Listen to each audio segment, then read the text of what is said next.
Hey everybody, week 7 of the NFL season is here. Before we get started, just a little update on my fantasy team. I broke the streak and actually came through with a win through the bottom place team, team number 6. His first time ever playing fantasy football, and it was a nail biter. I actually had to have the Jets defense score a touchdown to beat him. So, but the dirty trombones. No, yeah, they don't do anything to beat today.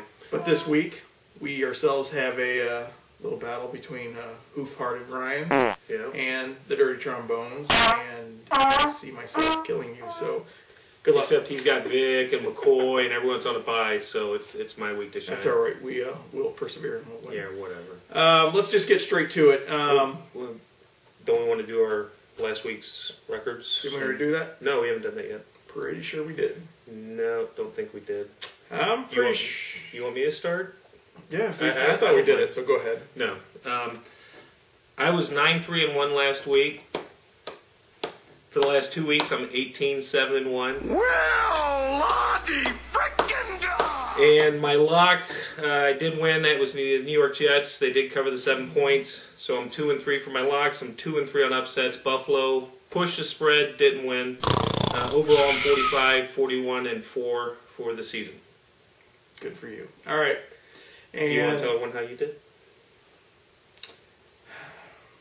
I was 5-7 last week and won. What the fuck happened? You want to know what? I studied last week.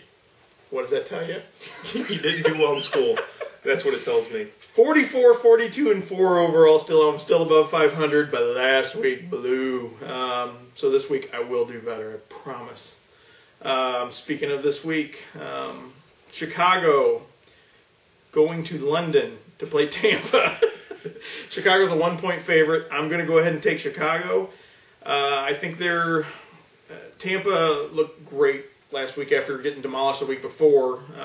Came back with a nice win over New Orleans. New Orleans suffered a big loss with their head coach getting demolished on the sidelines. Yeah, I think they would have won if he'd have been there. I do too. I mean, I'm dead serious. I can't say I disagree, but the man tore an MCL and broke his leg. Mm-hmm. I mean, to sit there and try and coach a game, bully for him, but I don't think he was in the right mind. And then, Joe Vitt, we've seen his work here. So right. I really think it would have changed it a little bit. But I'm going to go ahead and take Chicago, though. In London, you never know what you're going to get with these games that everybody has to travel overseas. But I'm taking Chicago. I think Forte gets involved and they just slowly kill him. Yeah, I like Chicago in this game. Tampa Bay did bounce back from that embarrassing game at San Francisco and played a good game. But Chicago just looked great last Sunday night against Minnesota. So I'm taking Chicago to cover 1. Next game, we have Carolina at home against Washington. Washington with a new quarterback, as is. Seems like half the league's got a new quarterback since last week. But Beck's starting for Washington. Washington finally realized they had Rex Grossman as a quarterback, and I'm going to go ahead and take Carolina at home, 2.5 points. I think they should be able to be fine. Washington seems to be a little bit in shambles right now. So, their offense is got some question marks. Defensively, they look really good. I like their front 7 playing well. Carolina, 31-run defense. You got to think that Washington's going to try and take advantage of that, especially with a young quarterback. Well, not young, but John Beck's been in the league for a while, but not played much.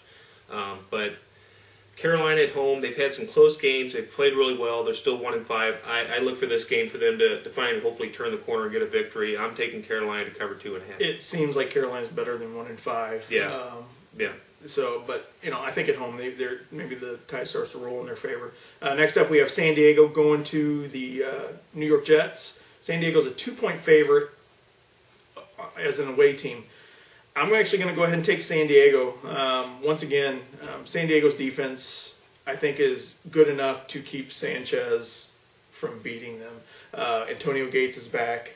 Mm-hmm. How effective he's going to be, who knows? I mean, he's done this before. But definitely is going to open up the outside passing. Yeah, and I think you were telling me that the Jets' run defense is just crap. Yeah, 28th in the league against the run, which just shocks me. And look for Ryan Matthews and Tolbert to keep doing their thing. Tolbert is playing. Mm-hmm. And even though I think he had his head banged up pretty good the other day. But look for San Diego to cover this. 2 points, I think it shouldn't be no problem. I'm going to take the Jets to cover 2 here at home. They're going into a bye next week. They're 5-1 in their last 6 against the spread before the bye week. I like the Jets. I like their defense, even though the front four, had some changes there, so the run's not as good. But Revis, Cromartie looks a little shaky, but I like the Jets to cover 2. Yeah, that Revis and Marshall battle was actually pretty cool. Yeah, it was. It was a lot of fun. Marshall stayed in the game, obviously, but Revis, I think, won the battle. Yeah. Easily. Next up, we have Cleveland at home against Seattle. Cleveland's a 3-point favorite. No Peyton Hillis. So, Peyton Hillis might be suffering from the Madden curse this year. He hasn't been hurt. Well, he's hurt now, but he's also in contract discussions. But even when he was in there, he hasn't been very effective. Seattle starting a new quarterback, another one with a new quarterback. Whitehurst is going to be starting for them. It's going to be tough to win on the road for anybody. I think Seattle, I don't think they're going to be able to do it. I see Cleveland actually just winning this game by about a touchdown or so. Yeah, I'm taking Cleveland also. Seattle, they're 1-6 in their last 7 against the spread on the road. Cleveland's 2-6-1 in their last 9 against the spread. Flip a coin here. Seattle going east. I like Cleveland at home to win this. Yeah, this week it seems like you're saying flip a coin. I've actually had trouble with a lot of these. Yeah, same here. A lot of close games. Including this one. Tennessee's at home, coming off a bye. They're a 3-point favorite at Houston. Now, Houston still does not have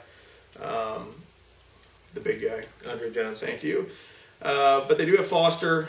But when these two have gotten together, the home team is 5-2 against the spread. Just because of that, I'm taking Tennessee. Yeah. Tennessee, their last game was at Pittsburgh. I think they lost like 38-17. Didn't look good. They've had a week off. I like Tennessee at home. Yeah, Johnson, Foster, whoever wants to show up, I think wins that game. But right now, it'd be a different story if Houston was healthy. But yeah. I got to take Tennessee. Next up, we have Miami at home. They're actually a 1-point favorite over Denver, and Denver has a new quarterback, Tim Tebow. I think they're having a Florida reunion, 2008 championship. So, because of that, I'm actually going to take Denver to win this game. Now, it's only a 1-point favorite, so it's basically a pick 'em. Miami actually didn't look that bad against the Jets. I still don't know if part of that's Mark Sanchez not being that good of a quarterback.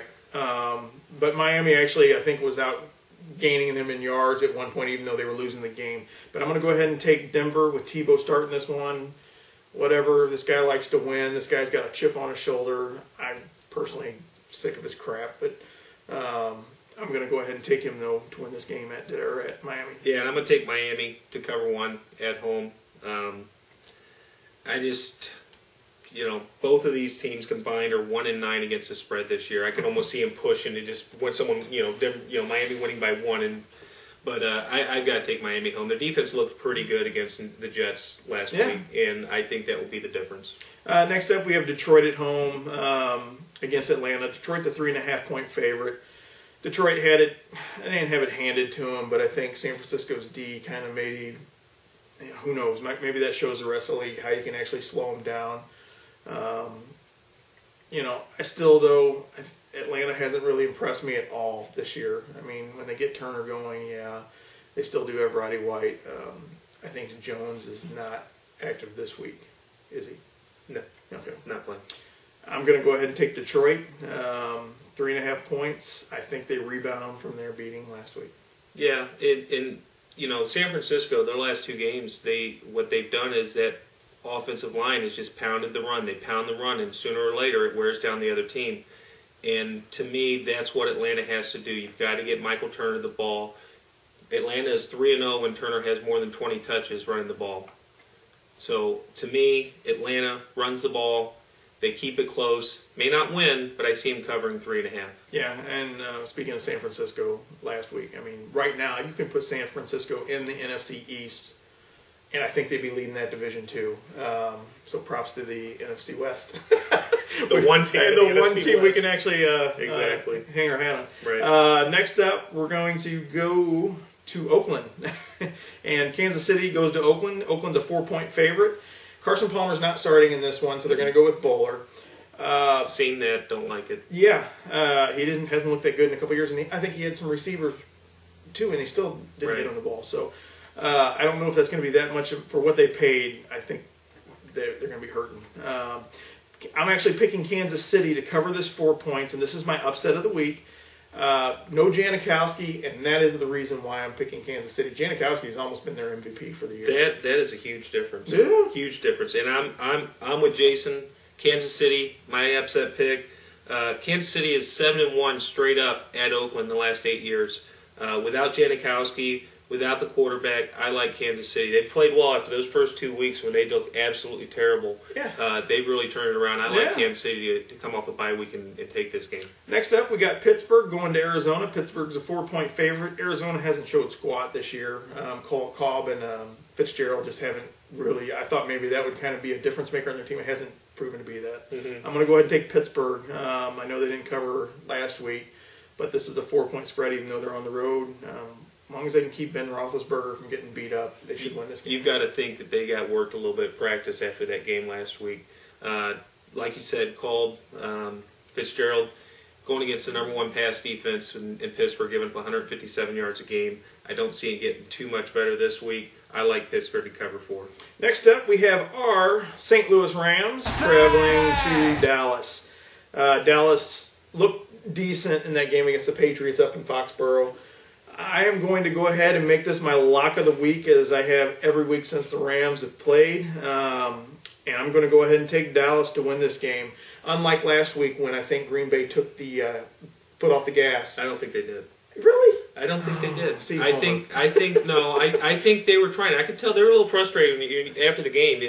They didn't win by more. Yeah. But you got to give some credit to the Rams defense. Offensively, we couldn't do much in the red zone. But I think we'll see this week. I really think Dallas is in a team that will almost college football them and try and run up the score on them. I think Garrett wants to blow him out just because we kind of played with him when we hired Spags.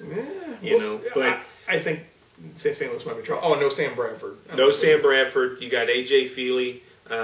Lloyd's here now. You got Lloyd. You got Clayton coming back. It's not going to work this first week, not without Bradford. Maybe in a couple weeks I see him getting a little better. The one thing that you can do to try and protect the quarterback is run the ball, and Dallas is the number 1 run defense in the league. So I got to take Dallas to cover 13. Next up, we got Green Bay going to Minnesota. Minnesota, another new quarterback, Ponder, is going to take over. I'm going to go ahead and just take Green Bay. After last week, even though they won last week, everybody was all over them. And I think Green Bay will come out and make a statement. 9.5 points. I don't think it should be any problem at all. No, I'm taking Green Bay. 6-2 against the spread at Minnesota in the last 8. Minnesota's 1-12 straight up in their last 13 as a dog. I got to take Green Bay to cover 9.5. And next up we have New Orleans at home against Indy. Indy has looked better. The coach, we were talking about this, and we do actually differ on this one. I'm actually going to go ahead and take New Orleans at the 13.5. I think they can win this by 2 touchdowns. They're still got a ton of weapons. Even though their coach is going to be up in the box, you think that's going to make a difference? I don't think it's going to make a difference against Indy's D.